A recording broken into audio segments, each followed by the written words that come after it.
Hello friends, आज के session में आपको स्वागत है।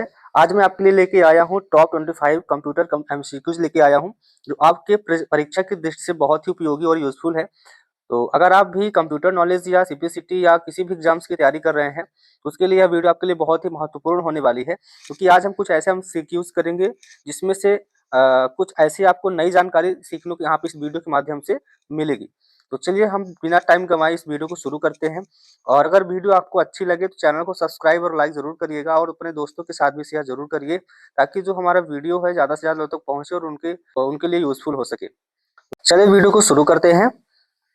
पहला नंबर का जो क्वेश्चन है वो ये है, एमएस एक्सेल विंडो का घटक सक्रिय सेल की सामग्री को दिखाता है। तो जो एमएस एक्सेल है वह जो भी सक्रिय सेल होता है उसका जो भी डेटा होता है, जो भी कंटेंट होता है, वो कहाँ पे दिखाता है। तो ऑप्शन है यहाँ पे name box, title bar, task bar कि फार्मूला बार। क्या होगा, यहाँ पे पूछा गया है कि the components of the MS Excel window shows the contents of the active cell. ठीक है, तो इसका जो राइट आंसर होगा वो है फार्मूला बार।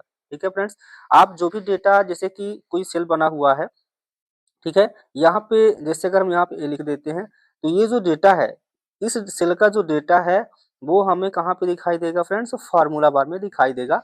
जो भी डेटा, जिस भी सेल पे आप क्लिक कर देंगे, उस सेल का जो भी कंटेंट होगा वो हमें कहाँ पे दिखाई देता है, फार्मूला बार में। यहाँ पे वही पूछा गया है कि एमएस एक्सेल विंडो का घटक सक्रिय सेल की सामग्री को दिखाता है, तो यहाँ पे हो जाएगा फार्मूला बार। चलिए बढ़ते हैं नेक्स्ट क्वेश्चन की तरफ। अगले नंबर का जो क्वेश्चन है वो ये है कि एमएस एक्सेल में फॉर्मूला संपादित करने के लिए निम्नलिखित में से कौन से सही तरीके हैं। यहाँ से आपसे पूछा गया है कि जो फॉर्मूला होता है उसको एडिट करने के लिए कौन से तरीके सही है, ये पूछा गया है। पहला नंबर है कि सेल का चयन करें और फॉर्मूला बार में संपादित करें, यानी select the cell and edit the formula bar. दूसरा नंबर है सेल पर क्लिक करें, सीधे संपादित करें। अगला है यहाँ पे सेल का चयन करें और F2 दबाएं, इसके बाद सीधे संपादित करें। अब यहाँ पे आपको बताना है कि कौन से सही है, इन तीनों स्टेटमेंट में कौन सा सही है और कौन सा गलत है। पहला नंबर जो विकल्प दिया गया है केवल फर्स्ट और सेकंड, बी है फर्स्ट सेकंड और थर्ड, सी नंबर पे दिया गया है सेकंड और थर्ड, और यहाँ पे डी नंबर पे दिया है फर्स्ट और थर्ड। ठीक है, तो यहाँ पे जो है इस प्रश्न का राइट आंसर हो जाएगा ऑप्शन नंबर, यहाँ पे हो जाएगा बी नंबर, यानी फर्स्ट सेकंड थर्ड तीनों ही स्टेटमेंट यहाँ पे सही हो जाएंगे फ्रेंड्स। आप देखे होंगे जब आप एक्सेल का यूज करते हैं, जिस भी सेल को फॉर्मूला हमें एडिट करना होता है, हम सबसे पहले उस सेल पे क्लिक कर देते हैं। इसके बाद हम फॉर्मूला बार में, फ्रेंड्स आपको एक फॉर्मूला बार दिखाई देता है, आप विंडो में देखिएगा एफएक्स लिखा रहता है, उसके सामने आप वहाँ पे उस सेल में जो कंटेंट है उस सेल को हम डायरेक्टली एडिट कर सकते हैं। इसलिए पहला सही हो गया। दूसरा क्या बोला गया है, जिस सेल में आप एडिट करना चाहते हो वहां पे डबल क्लिक करना है, तो यहाँ भी आप डबल क्लिक करके सीधे एडिट कर सकते हैं। तीसरा तरीका क्या है, सेल का पहले हम सेलेक्ट करते हैं, इसके बाद हम कीबोर्ड से F2 बटन प्रेस करते हैं तो कर्सर आ जाता है, और उसके बाद हम डायरेक्टली वहां पे उस डेटा को या उस फॉर्मूला को एडिट कर सकते हैं। तो ये तीनों ही यहाँ पे ऑप्शन सही हो जाएंगे, जिस कारण से यहाँ पे इसका जो राइट आंसर हो जाएगा ऑप्शन नंबर बी यहाँ पे करेक्ट आंसर हो जाएगा फ्रेंड्स। तो चलिए बढ़ते हैं नेक्स्ट क्वेश्चन की तरफ। अगला नंबर को जो क्वेश्चन है वो है कि माइक्रोसॉफ्ट एक्सेल में यदि कोई कॉलम किसी लंबी संख्या के लिए अत्यधिक संकीर्ण होता है तो एक्सेल उस संख्या को स्वतः चिन्हों की एक श्रृंखला में बदलेगा। ठीक है फ्रेंड्स, यहाँ पे पूछा गया है कि जब भी आपका जो एक्सेल होता है, जैसे यहाँ पे कोई यहाँ पे बॉक्स या सेल बना हुआ है और आप कोई डेटा लिखते हैं, जैसे 1 2 3 4 5 6, तो वो डेटा जो है उस सेल के विड्थ से बड़ा हो जाता है, तो वो किस प्रकार के एरर से प्रदर्शित करता है या किस सिंबल के साथ उस एरर को शो करता है। ठीक है, इंग्लिश में भी बोला गया यहाँ पे, in Microsoft Excel if a column is too narrow for a long number Excel will automatically convert to the number into a series of symbols.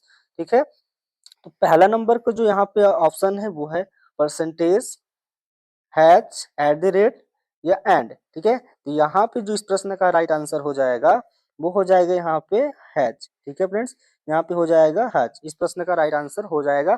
जब भी आप यहाँ पे उस सेल की विड्थ से ज्यादा डेटा आप यहाँ पे टाइप करते जाते हैं तो वो हैच एरर से शो करा देता है।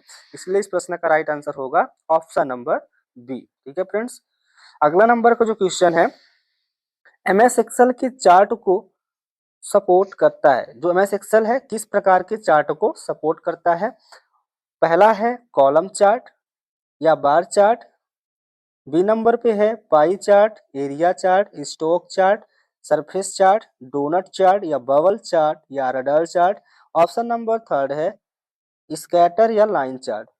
फोर्थ नंबर पे दिया गया है यहाँ पे ऑल ऑफ देम। ठीक है फ्रेंड, तो इस प्रश्न का राइट आंसर हो जाएगा ऑल ऑफ देम।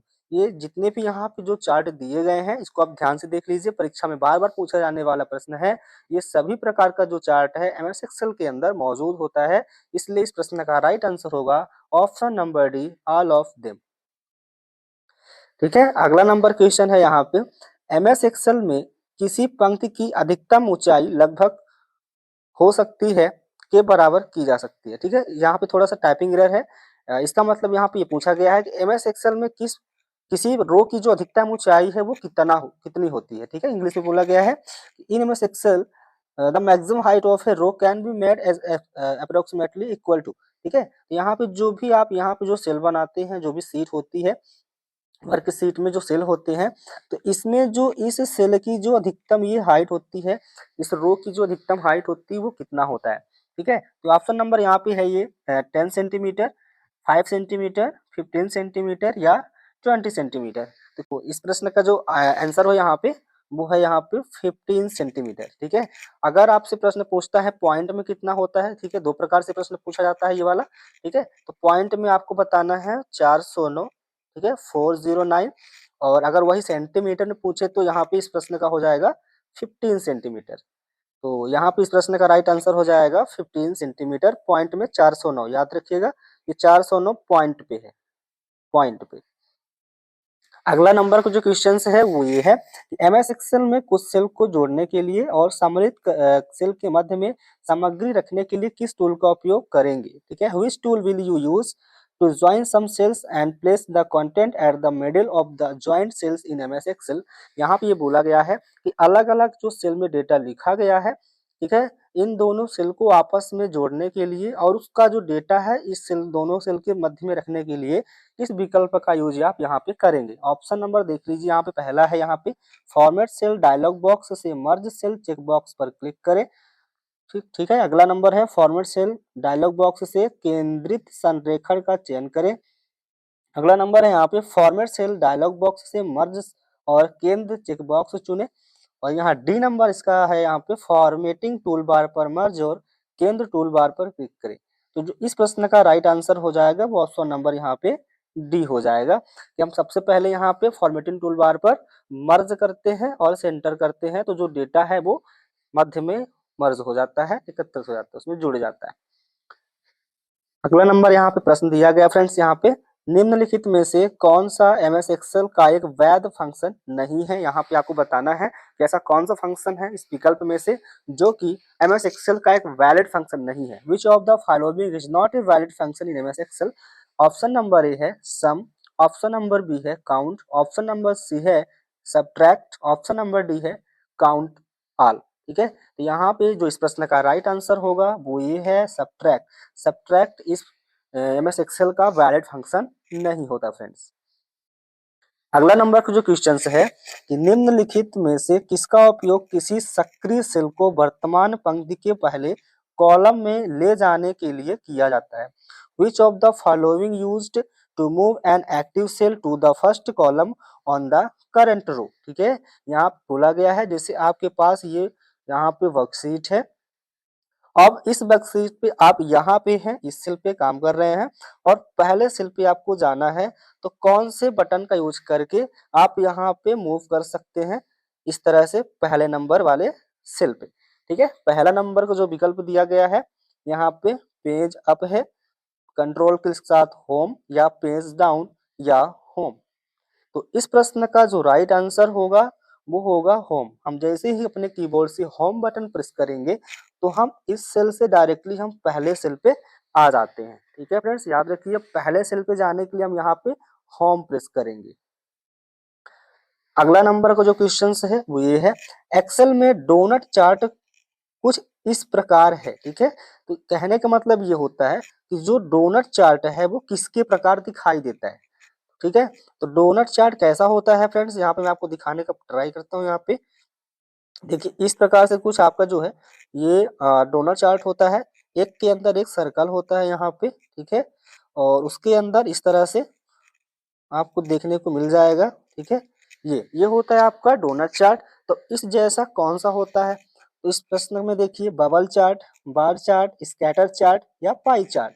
तो इस प्रश्न का राइट आंसर हो जाएगा फ्रेंड्स यहाँ पे पाई चार्ट। पाई चार्ट कैसा होता है, देखिए इस तरह से होगा पाई चार्ट, या मैं इसको दिखाता हूँ। ऐसे एक सर्कल रहेगा और ऐसे जो है इस तरह से जो पाई चार्ट देखने को मिलता है। तो यह भी लगभग डोनट चार्ट की तरह ही दिखाई देता है, जिस कारण से इसका राइट आंसर होगा पाई चार्ट। अगला नंबर का जो क्वेश्चन है, एमएस एक्सेल में चाइनीज सेल की फिल्टरिंग सक्षम करने का शॉर्टकट क्या है। What is the shortcut to enable filtering of selected cells in MS Excel.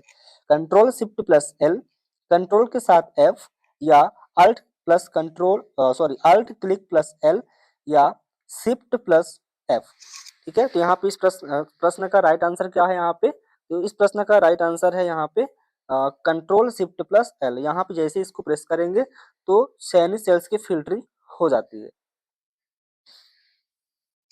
चलिए देखते हैं अगला नंबर का क्वेश्चंस। और आगे बढ़ने से पहले मैं कहना चाहता हूँ, अगर आपको ये वीडियो पसंद आ रही है, अच्छी लग रही हो प्रश्न, तो इस वीडियो को लाइक करें और सब्सक्राइब भी जरूर कर लीजिए। चलिए बढ़ते हैं इस प्रश्न की तरफ।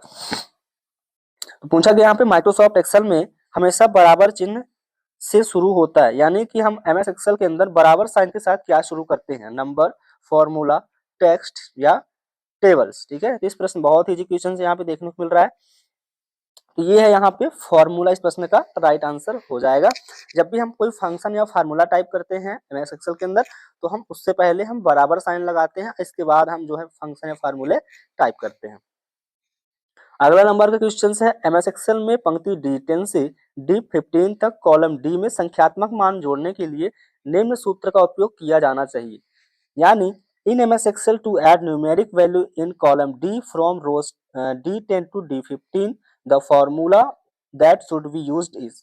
तो यहाँ पे देखिए, आप ध्यान से देखिए इस ऑप्शन को, इक्वल सम D10 कॉमा D15 है यहाँ पे। ठीक है, यहाँ पे कॉमा यूज किया गया है और यहाँ भी जो है तो कॉमा यूज किया गया है सेकंड नंबर पे भी। लेकिन आप ध्यान से देखिए ऑप्शन नंबर जो सी है, यहाँ पे देखिए जब भी आप कोई भी रेफरेंस देते हैं, जैसे आपको देना है D10 से D15 तक, D10 से, यानी कि यहाँ पे कॉलम साइन का यूज किया जाएगा और इसके बाद D15। ठीक है, लेकिन यहाँ पे बाकी ऑप्शन में क्या दिया गया, यहाँ पे कॉलम के स्थान पे कॉमा दिया गया है, यानी कि D10 कॉमा D15 ऐसे दिया गया है। देखिए ध्यान से, इसलिए वो सारे ऑप्शन यहाँ पे गलत हो जाएंगे, यहाँ पे सी ऑप्शन करेक्ट आंसर हो जाएगा। चलिए बढ़ते हैं अगले क्वेश्चंस की तरफ। तो अगला नंबर का जो क्वेश्चंस है, एमएस एक्सेल 2010 में एक पंक्ति की अधिकतम ऊंचाई कितनी होती है। ऑप्शन नंबर ए है 255 पॉइंट्स, 100 पॉइंट्स, 409 पॉइंट्स, 128 पॉइंट। ठीक है, अभी अभी हमने आपको बताया पिछले क्वेश्चंस में कि जब भी आपको इस तरह से क्वेश्चंस देखने को मिले, सेंटीमीटर में 15 सेंटीमीटर बताना है और पॉइंट में 409 सेंटीमीटर आपको 409 पॉइंट्स बताना है यहाँ पे आपको। ठीक है, इस प्रश्न का जो राइट आंसर है वो क्या हो जाएगा यहाँ पे 409 पॉइंट। ठीक है, सेंटीमीटर में 15 सेंटीमीटर और पॉइंट में 409 पॉइंट। ठीक है, यहाँ पॉइंट में 409 पॉइंट हो जाएगा और सेंटीमीटर में 15 सेंटीमीटर। तो ध्यान रखिएगा, बहुत ही इंपॉर्टेंट क्वेश्चंस मैं आपके लिए लेके आया हूँ।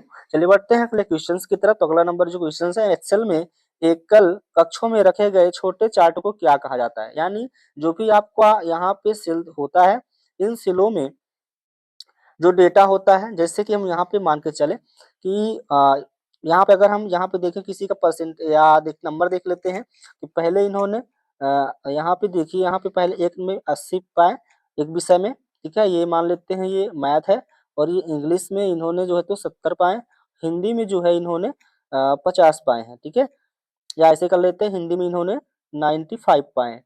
अब जो अगला सेल है, यहाँ पे हम इसको जो है एक चार्ट बनाएंगे, यानी मैं इसको दूसरा कलर ले लेता हूँ। अब इनको मैं ग्राफ के रूप में दिखाना चाहता हूँ कि पहले 80 पाए हैं। ठीक है, 80 फिर 10, फिर इसके बाद से इन्होंने जो है तो ज़्यादा पाए हैं। तो इस तरह से जो है तो हम किसी एक ही सेल में उस चार्ट को दिखाने का जब प्रयास करते हैं या उस चार्ट को दिखाते हैं, तो उस चार्ट को क्या बोला जाता है? स्पार्क लाइन बोला जाता है। इसलिए इसका प्रश्न का राइट आंसर हो जाएगा स्पार्क लाइन। तो अगला नंबर का क्वेश्चन यहाँ है, एमएस एक्सेल में सिलेक्ट किए गए सेल रेंज से एक चार्ट बनाने के लिए शॉर्टकट क्या होता है? जब भी हम कोई चार्ट यहाँ पे डेटा एंट्री करते हैं एक्सेल के अंदर, तो हम सेलेक्टेड जो भी रेंज होता है उसको जो है हम चार्ट के रूप में कन्वर्ट करने के लिए हम कौन से शॉर्टकट का उपयोग करते हैं? ऑप्शन नंबर है F2, F8, F5 या F11। इस प्रश्न का राइट आंसर हो जाएगा F11। जैसे ही F11 हम प्रेस करेंगे तो सिलेक्टेड रेंज में से इसका एक चार्ट तैयार हो जाएगा। ठीक है फ्रेंड्स, चलिए आगे बढ़ते हैं अगले क्वेश्चंस की तरफ। अगला नंबर का जो क्वेश्चन है कि फंक्शन एक सीमा में सबसे बड़ा मूल्य खोजने के लिए उपयोग किया जाता है। यानी यहाँ पे जैसे 10 लिखा है, 50 लिखा है और यहाँ पे 30 लिखा है। ठीक है, तो इसमें से सबसे बड़ा मान प्राप्त करने के लिए किस फंक्शन का यूज किया जाएगा? ऑप्शन ए है सेलिंग, मैक्स, लेन या मिन। ठीक है, तो यहाँ पे जो है मैक्सिमम वैल्यू प्राप्त करने के लिए हम कौन सा फंक्शन यूज करेंगे? Max function. ठीक है, इस प्रश्न का राइट आंसर हो जाएगा ऑप्शन नंबर बी। ठीक है, option number B is the correct answer of this questions. Okay, next बढ़ते हैं अगले क्वेश्चंस की तरफ।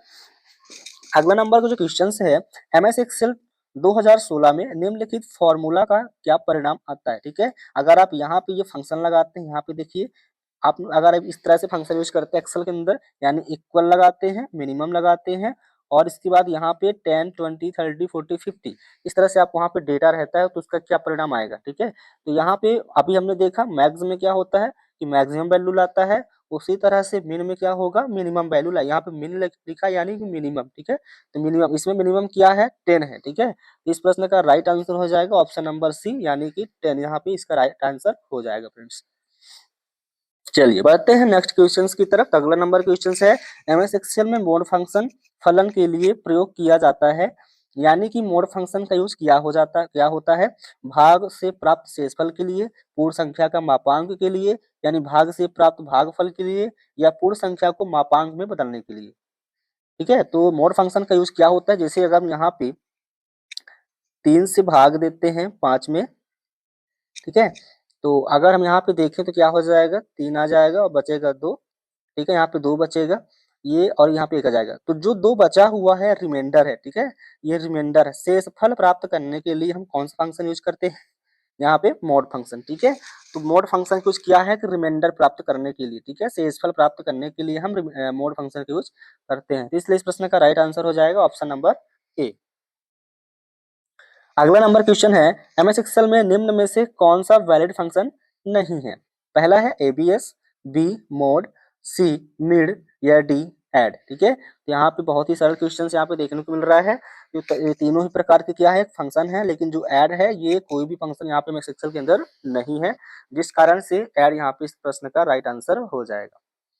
अगला नंबर क्वेश्चन है, निम्न माइक्रोसॉफ्ट एक्सेल फंक्शन का क्या नाम होगा? ठीक है, यहाँ पे जो है सॉरी, यहाँ पे ये जो है मिस टाइपिंग एरर है। इसका मतलब इस प्रश्न का मतलब ये है कि what would you be the name of the following Microsoft Excel function. ठीक है, यहाँ पे जो है अगर आप पावर लगाते हैं, पावर, ठीक है, यहाँ पे पावर लगाते हैं और 2, 10 लगाते हैं तो इसका क्या परिणाम प्राप्त होगा? ये कहने का मतलब है यहाँ पे, तो जैसे कि यहाँ पे 2, 10 है तो अगर इसका परिणाम कैसे आएगा? यानी 2 का 10 टाइम मल्टीप्लीकेशन होगा यहाँ पे। ठीक है, इस तरह से मल्टीप्लिकेशन होगा, कितनी बार? 10 बार होगा। तो जब इसको आप मल्टीप्लिकेशन करते जाएंगे तो इसका राइट आंसर हो जाएगा यहाँ पे 1024। इस प्रश्न का राइट आंसर हो जाएगा। ठीक है, यहाँ पे कुल मिला के यहाँ पे 2 पावर 10 का जो है यहाँ पे पूछा गया है। इस प्रश्न का राइट आंसर होगा 10 पावर 2 की पावर 10 का क्या होगा? 1024। चलिए अगला नंबर का जो क्वेश्चन है वो है, एमएस एक्सेल में एक फंक्शन के अंदर फंक्शन को क्या कहा जाता है? जब भी आप कोई फंक्शन के अंदर फंक्शन लगाते हैं, जैसे हम लगाते हैं इक्वल, इफ, और हम कोई सेल का नाम ले लेते हैं कि अगर A1 सेल में और A1 सेल में बड़ा है या बराबर है 80 के, तो क्या हो जाएगा? वो ए ग्रेड होगा। ठीक है, कॉमा, अब कॉमा लग गया, इसी के अंदर एक और फंक्शन लगाएंगे तो हम क्या लगाएंगे यहाँ पे? इफ, और इस तरह से हम पुनः से स्टेटमेंट देते चले जाएंगे। जब हम एक फंक्शन के अंदर ये एक फंक्शन लगाते हैं, यानी लगाते रहते हैं उसके अंदर उस अगला फंक्शन, तो उसको क्या बोला जाता है यहाँ पे, नेस्टेड फंक्शन यहाँ पे बोला जाता है। इसलिए इस प्रश्न का राइट आंसर होगा ऑप्शन नंबर यहाँ पे डी करेक्ट आंसर हो जाएगा, नेस्टेड फंक्शन। अगला नंबर क्वेश्चन है, दो या अधिक सेल को एक सिंगल सेल में कंबाइन करने को क्या कहते हैं। ठीक है, जैसे अगर आपके पास दो सेल है, ठीक है, दो सेल है या तीन सेल है, उन दोनों को या तीनों को या जो भी सिलेक्टेड आपके पास सेल हैं उनको एक सेल में बदलने के लिए क्या किया जाता है। ठीक है, तो यहाँ पे सिंपल सी बात है, जब भी कोई दो सेल आपस में मिलते हैं उसको हम मर्ज कहते हैं। तो इस प्रश्न का राइट आंसर हो जाएगा मर्जिंग। ठीक है, मर्ज करना या कंबाइन कर देना, जोड़ देना। अगला नंबर क्वेश्चन है, यहाँ पे सम V1 से B8 का उदाहरण है। ठीक है, अगर यहाँ पे लिखा है सम और V1, ठीक है, V1 से B8, ठीक है, तो ये क्या है। ठीक है, यहाँ पे फंक्शन है, फॉर्मूला है, या सेल एड्रेस है, वैल्यू है। ठीक है, यहाँ पे बहुत लोग गलती करते हैं। ठीक है, अधिकांश यहाँ पे फंक्शन लगा के चले जाते हैं, यहाँ पे फंक्शन गलत हो जाएगा, एक्चुअल में ये फंक्शन ही है। ठीक है, इस प्रश्न में फंक्शन भी अगर जो भी आंसर देंगे फंक्शन वो भी सही है, और फॉर्मूला। अब क्योंकि इस ऑप्शन पे फॉर्मूला मौजूद है, जिस कारण से इसका राइट आंसर होगा फॉर्मूला। फंक्शन भी सही है, लेकिन अगर आप फॉर्मूला ऑप्शन में दिया गया है तो फॉर्मूला ही राइट माना जाएगा, क्योंकि फॉर्मूला से मिलकर के ही क्या बनता है, फंक्शन बनता है। फॉर्मूला का संक्षिप्त रूप फंक्शन कहलाता है। ठीक है, ये डिफिनीशन है। फंक्शन क्या होता है, फॉर्मूला का संक्षिप्त रूप फंक्शन कहलाता है, यानी कि जो यहाँ पे फंक्शन बना हुआ है वो फॉर्मूला से मिलकर के बना होता है, इसलिए हम प्रायोरिटी फॉर्मूला को देंगे अगर ऑप्शन में है।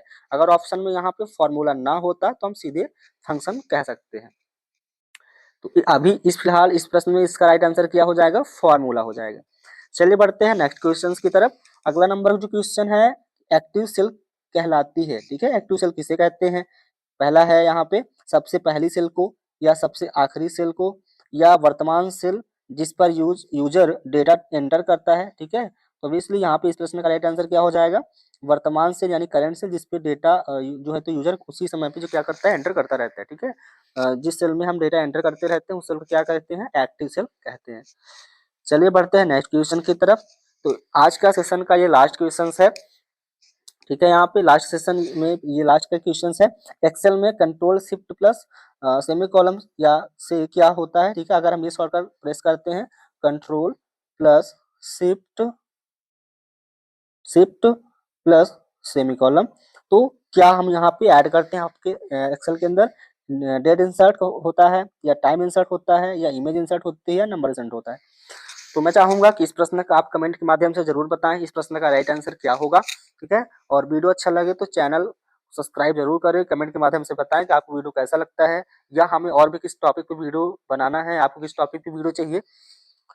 तो चलिए धन्यवाद, आपको सेशन से जुड़ने के लिए बहुत बहुत धन्यवाद। मिलते हैं अगले किसी नेक्स्ट वीडियो के साथ।